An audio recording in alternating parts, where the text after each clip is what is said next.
આપનો પરિચય અને હોદ્દો શું છે જણાવો. જી, મારું નામ ડૉક્ટર આદિત્ય છે. હું as a work to dental સર્જન આપણે સામૂહિક આરોગ્ય કેન્દ્ર ગઢડા બોટાદ જિલ્લામાં as a work to dental સર્જન કામ કરું છું. સવાલ એ છે કે દાંતની સફાઈ અને મજબૂત રાખવા શું કાળજી લેવી જોઈએ. તો જનરલી મારું એવું માનવું છે કે દાંતની સફાઈ માટે પહેલાં તો જનરલ અવેરનેસ હોવું જોઈએ દરેક પેશન્ટને કે ભાઈ દાંત છે એમની સફાઈ કઈ રીતે રાખવી જોઈએ. રેગ્યુલર બ્રશિંગ હોવું જોઈએ. રેગ્યુલર લોકોને કોગળા કરવા જોઈએ. આપણે જનરલી એવું કહેતા હોઈએ છીએ કે તમે દિવસમાં કંઈ પણ ખાઓ તરત જ સારી રીતના કોગળા કરો, દાંતમાં ખાવાનું ફસાયેલું ના હોય તો દાંતમાં સડો થવાના ચાન્સીસ અને પેઢાના રોગો ઓછા થઈ જાય. ત્રીજો સવાલ એ છે કે દિવસ દરમિયાન કેટલી વાર દાંત સાફ કરવા જોઈએ. મારું એવું માનવું છે કે દાંત સફાઈ જનરલી આપણે જેટલો વધારે સમય દાંતમાં ખાવાનું ફસાયેલું હોય તો સડો થવાના ચાન્સીસ વધી જાય છે. એટલે જ આપણે જનરલી રિકમેન્ડ કરતા હોઈએ છીએ કે સવારે ઉઠીને અને રાત્રે સૂતા પહેલાં તમે બ્રશ કરો તો વધારે સારું રહે. કેમ કે જમ્યા પછી રાત્રે એકવાર બ્રશ કરી લઈએ તો એ ખાવાનું ફસાયેલું ના રહે અને લાંબો સમય સુધી દાંત સાચવી રહે. તમારા સડા થવાના ચાન્સીસ ઓછા થઈ જાય છે. આપણો ચોથો સવાલ એ છે કે દાંતમાં કેટલા પ્રકારના રોગ અથવા બીમારીઓ હોય છે અને તેના પર નિયંત્રણ રાખવા શું કરવું જોઈએ. દાંતમાં જનરલી મોસ્ટ કોમનલી આપણે જોવા જઈએ તો દાંતનો સડો હોય, ડેન્ટલ ડીકે કહેવાય એને. બીજું હોય કે મોસ્ટ કોમનલી જોવા મળે આપણે રૂરલ એરિયામાં જોવા મળે તો પેઢાના રોગો જે પાયોરિયા કહેવાય છે મોસ્ટ કોમનલી જોવા મળે. પછી અલગથી પાયોરિયાના લીધે જે દાંત હલવા લાગે, બરાબર. પછી એડવાન્સ લેવલમાં આપણે જોઈએ તો મોઢાના કેન્સર્સ અને અલગ અલગ પ્રકારના રોગો જોવા મળે છે. તો એને નિયંત્રણમાં રાખવા માટે મારું એ જ કહેવું છે કે રેગ્યુલર તમે દાંત પ્રોપર હાઇજીન મેન્ટેન કરો. ઓરલ હાઇજીનના તમે રેગ્યુલર ધ્યાન રાખો. ખાવામાં તમે ધ્યાન રાખો વસ્તુઓ, બરાબર. ખાઓ તરત જ સારી રીતના કોગળા કરવાના, તમારે ક્યાંય બી ખાવાનું ફસાયેલું ના હોવું જોઈએ. અને કોઈ પણ વ્યસનથી દૂર રહો એટલું સારું છે. કેમ કે તમાકુનો સેવન આજકાલ વધી રહ્યો છે તો એના વિશે તમે કાળજી રાખો તો દાંતના રોગો ઓછા રહેશે. તમે દાંતને મજબૂત રાખવા દેશી ઉપાયો કયા છે. ટૂથપેસ્ટ યોગ્ય છે કે દાંતણ. હવે પહેલા જમાનામાં જ્યારે આપણે ટૂથબ્રશ વધારે યુઝ નહોતા થતા ત્યારે દાંતણ જે નીમનો આપણે બ્રાન્ચ યુઝ કરતા હતા. જૂના જમાનામાં લોકો એનાથી જ એ જ ચબાવતા હતા.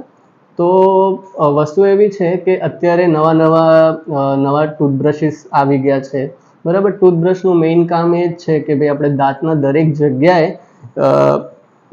જગ્યાએ રીચ થાય અને એનો ઇફેક્ટ આવે. અને જ્યાં બી દાંતના વચ્ચે જનરલી ખાવાનું ફસાતું હોય અને દાંતના વચ્ચે સડો થવાના ચાન્સીસ વધી જતા હોય છે. તો જે નીમથી પોસિબલ નથી હોતું. નીમ આપણે ચબાઈએ, બરાબર. નીમના બેનિફિટ્સ છે પણ એ ચબાઈએ પણ દાંતના વચ્ચે જે ખાવાનું ફસાયેલું હોય એ જનરલી ક્લીન થઈ નથી રહ્યું હોતું. એટલા માટે આપણે અલગ અલગ પ્રકારના ટૂથબ્રશિસ હોય, બરાબર. ડેન્ટલ ફ્લોસ હોય જે એક દોરીની જેમ હોય જે દાંત વચ્ચે ક્લીન કરતું હોય. આપણે ઇન્ટરડેન્ટલ ટૂથબ્રશિસ હોય. અલગ અલગ નવા પ્રકારના ટૂથબ્રશ બી આવ્યા છે જેનાથી પ્રોપર ક્લિનિંગ પોસિબલ છે અને દાંતના રોગથી આપણે બચી શકીએ છીએ. સવાલ છે કે જો કોઈ વ્યક્તિ દાંતના રોગ અંગે બેદરકારી દાખવવામાં આવે તો શું જીવલેણ બની શકે. મેઇન વસ્તુ એ જ છે કે આપણે દાંત જે છે મોઢું આપણે કહીએ તો આપણા શરીરનો એન્ટ્રન્સ પોઈન્ટ છે કે આપણે જે પણ ખાઈએ વસ્તુ તો એ મોઢામાંથી જ જતું હોય. તો અગર આપણે દાંતની કાળજી ના રાખીએ તો દાંત ના હોય તો આપણે ખાવામાં પ્રોબ્લેમ થાય, તો ડાયજેશનના પ્રોબ્લેમ થાય એના લીધે, બરાબર. અગર દાંતના રોગોથી શરીરના અલગ અલગ રોગ બી થઈ શકે. અગર ઓરલ કેન્સરની વાત કરીએ તો તમારો એ બહુ જ ડેન્જરસ વસ્તુ છે જે આગળ તમને બહુ જ તકલીફ પડે. એની સિવિયરિટીના લેવલ ઉપરથી એનું ટ્રીટમેન્ટ હોય છે. તો દાંતની કાળજી રાખવી બહુ જ જરૂરી છે. અને વ્યસન અંગે ખાસ કહેવા માગું છું કે આપણે કોઈ પણ વ્યસન તમારી લાઈફસ્ટાઈલ કેવી છે, તમારે ખાવા પીવાનું કેવું છે એનાથી બહુ જ ઇફેક્ટ થાય. તો એ બધા વસ્તુઓથી દૂર રહે તો સારું છે.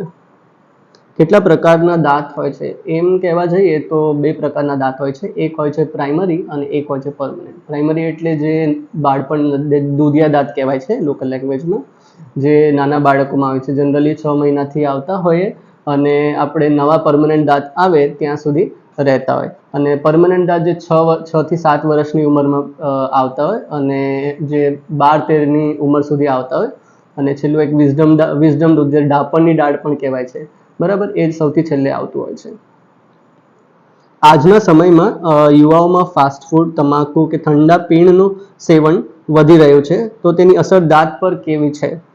તો આપણે એવું કહેવું છે કે આપણે ખાસ દાંતથી દરેક વસ્તુ ચબાવીએ છીએ અને આવી વસ્તુઓ વધારે માત્રામાં ખાવાથી, જેમ કે કોલ્ડ ડ્રિંક્સ વધી ગયું છે, એનાથી શું થાય, જે દાંતનો બહારનો લેયર હોય, જેને ઇનેમલ કહીએ આપણે, એ ઇનેમલ, જે દાંતનો સફેદ કલરનો લેયર હોય, બરાબર, એ આપણા શરીરનો સૌથી હાર્ડેસ્ટ વસ્તુ છે, જે આપણા મોઢામાં છે, એને ઇનેમલ કહેવાય. આપણે બોનથી પણ હાર્ડ વસ્તુ હોય ઇનેમલ. પણ એ વસ્તુ જે આપણા કોલ્ડ ડ્રિંક્સ આ બધાનું સેવન વધારે કરીએ તો ઇનેમલ લેયર ડિગ્રેડ થતું જાય. અને જેમ ઇનેમલ આપણે દાંતને મેઇન અંદરના જે નસ હોય એને પ્રોટેક્ટ કરે. જેમાં અગર આ વસ્તુનું સેવન વધી જાય તો આ ઇનેમલ લેયર ઘસાઈ જતું હોય, એના લીધે સડા થવાના ચાન્સીસ વધી જાય. સડાના સાથે સાથે ઇનેમલ લેયર જતું રહે તો અંદરનો ડેન્ટિન કરીને સ્ટ્રક્ચર હોય એ એક્સપોઝ થઈ જાય. એના લીધે તમારે સેન્સિટિવિટી, કળતર કહેવાય છે, એ કળતર વધારે થઈ જાય અને એના દાંતના અંદરના નસ એક્સપોઝ થવાના ચાન્સીસ રહે.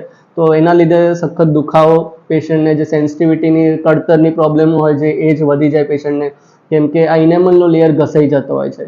તો આવી વસ્તુઓ આપણે માત્રામાં અવોઇડ કરીએ તો એટલું સારું છે. એસિડિક ફૂડ્સ કહેવાય, જે વધારે એસિડિક ફૂડ્સના લીધે જે આ દાંતનો ઘસારો છે એ વધી જતો હોય છે.